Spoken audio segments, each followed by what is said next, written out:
ഞാൻ കാണാൻ പോവാണ്. ഞാൻ രാവിലെ ആരോഗ്യമന്ത്രിയുടെ കൂടെ ഒരു പരിപാടിക്കുണ്ടായിരുന്നു, നമ്മുടെ ആയുർവേദ ഗവേഷണ കേന്ദ്രത്തിന്റെ ഉദ്ഘാടനത്തിന്. അതും കഴിഞ്ഞ് ഞാൻ നാട്ടിലൊരു പരിപാടി ഉണ്ടായിട്ട് അങ്ങോട്ട് പോയതാണ്, മട്ടന്നൂർ. അവിടെ എത്തിയപ്പോഴാണ് ഈ കാര്യം അറിയുന്നത്. ഞാൻ ഉടനെ ഇങ്ങോട്ട് തിരിച്ചതാണ്. ആശുപത്രിയിൽ എത്തിയിട്ടില്ല. അതിനു മുമ്പേ പ്രതിഷേധം നടക്കുന്നിടത്ത് ഞാൻ ഇറങ്ങിയതാണിപ്പോൾ. നേരെ ആശുപത്രിയിലേക്കാണ് പോകുന്നത്. ഇത് വളരെ ഗുരുതരമായിട്ടുള്ളൊരു പ്രശ്നമാണ്. നമ്മുടെ കേരളം ഇതിനു മുമ്പ് ദർശിക്കാത്ത രീതിയിലുള്ള കാര്യങ്ങളാണ് ഇപ്പോൾ പ്രതിപക്ഷത്തിന്റെ ഭാഗത്ത് നിന്നുണ്ടാവുന്നത്.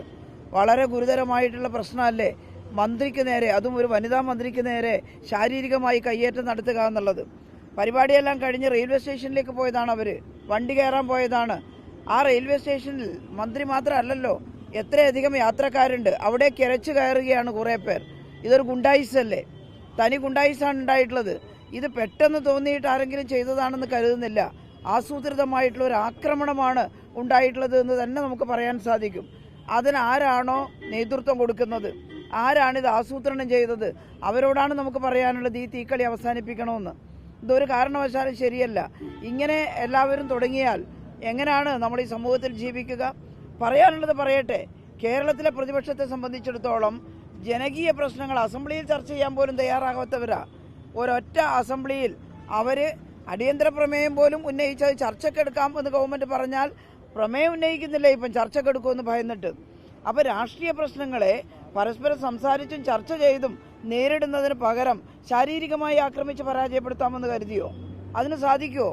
ശാരീരികമായിട്ട് കേരളത്തിലെ മന്ത്രിമാരെ, കേരളത്തിലെ ഇടതുപക്ഷത്തിന്റെ പ്രവർത്തകരെ ആക്രമിച്ചിട്ട് അധികാരത്തിലേറാമെന്നാണോ UDF കരുതുന്നത്? ഇത് അങ്ങേയറ്റത്തെ അപലപനീയമായിട്ടുള്ള കാര്യമാണ്. ഇത് ആവർത്തിക്കരുത്. ഇപ്പോഴുണ്ടായിട്ടുള്ള ഈ സംഭവത്തിൽ UDFന്റെ നേതാക്കൾ ഈ കാര്യം പരിശോധിച്ച് മാപ്പ് പറയേണ്ടതാണ്. ഞാനിപ്പോൾ മിനിസ്റ്ററെ കണ്ടിട്ടില്ല. കഴുത്തിന് നല്ല വേദനയുണ്ടെന്ന് പറഞ്ഞ് പരിശോധന നടന്നുകൊണ്ടിരിക്കുകയാണ്. ഇത് ആർക്കും ചെയ്യാൻ കഴിയും. 4-5 ആളുകൾ കോടി കയറി ആരെയും ആക്രമിക്കാൻ സാധിക്കും. അങ്ങനെയുള്ള ഒരു സമൂഹമാണോ ഇത്? അതുകൊണ്ട് സമൂഹത്തിൽ എല്ലാവരും പ്രതിഷേധിക്കണം ഇതിനെതിരായിട്ട്. ഒരിക്കലും ശരിയല്ലാത്ത കാര്യമാണ് നടന്നിട്ടുള്ളത്. നിങ്ങൾ എന്താണ് പറയുന്നത്? ഇപ്പം ആക്രമികളാണോ, അക്രമികളെ നേരിടുകയാണോ വേണ്ടത്? സുരക്ഷ, എന്താ സുരക്ഷ ഒരുക്കേണ്ടത്? ഒരു മന്ത്രി ഒരു പരിപാടിയും കഴിഞ്ഞ് റെയിൽവേ സ്റ്റേഷനിൽ വണ്ടി കയറാൻ പോകുമ്പോൾ വലിയ പട്ടാളോ സന്നാഹോ സാധാരണ ഒരുക്കാറുണ്ടോ? മന്ത്രിയുടെ കൂടെയുള്ള പോലീസുണ്ട് സാധാരണ ഉണ്ടാകുന്നത്. ആ പോലീസുണ്ട്, അവർ നിയന്ത്രിക്കാൻ ശ്രമിച്ചിട്ടുണ്ട്. പക്ഷേ ഇപ്പോൾ ചിലത് ചോദിക്കുന്നത് സുരക്ഷ ഒരുക്കാത്തത് കൊണ്ടല്ലേ? എന്ത് സുരക്ഷ? ഓരോരുത്തർക്കും സുരക്ഷ ഇങ്ങനെ പട്ടാളച്ചിട്ടയിൽ ഒരുക്കുകയാണോ ഒരു ജനാധിപത്യ രാഷ്ട്രത്തിൽ ചെയ്യുക? സുരക്ഷയില്ലാത്തതല്ല കുഴപ്പം. ആവശ്യത്തിനുള്ള സുരക്ഷാ സംവിധാനമൊക്കെ മന്ത്രിയുടെ കൂടെയുണ്ട്. പക്ഷേ ഇങ്ങനെ അതിക്രമത്തിൽ ചാടി വീഴാൻ ആർക്കും സാധിക്കും നിശ്ചയിച്ചാൽ. അങ്ങനെ ചാടി വീണുന്നത് ക്രിമിനലിസമാണ്, ക്രിമിനൽ കുറ്റമാണ്.